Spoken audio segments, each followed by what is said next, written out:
بسم اللہ الرحمن الرحیم۔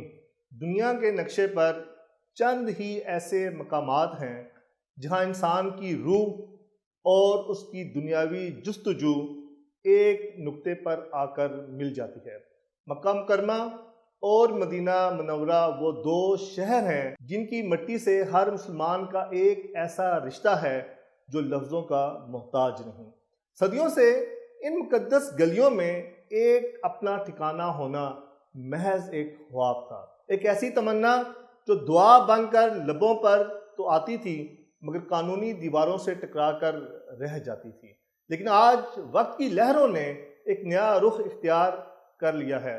سعودی عرب کی سرزمین سے اٹھنے والے ایک معاشی اور سماجی انقلاب نے ان بند دروازوں کو کھول دیا ہے۔ اب آپ کے لیے مکہ مکرمہ اور مدینہ شریف محض زیارت گاہیں نہیں بلکہ ایک ایسی منزل بن چکے ہیں جہاں آپ اپنی نسلوں کے لیے ایک پائیدار اثاثہ، ایک گھر اور ایک روحانی پناہگاہ تعمیر کر سکتے ہیں۔ میں ہوں عابد محمود مغل اور آپ دیکھ رہے ہیں بزنس رپورٹ۔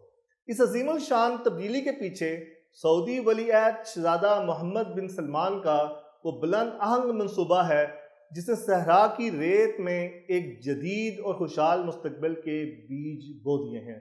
ان کی جرأت مندانہ قیادت اور جدید سوچ نے صدیوں پرانے جمود کو توڑ کر سعودی عرب کو ایک ایسی عالمی ریاست میں بدل دیا ہے جہاں روایت اور جدت ایک ساتھ سفر کر رہے ہیں۔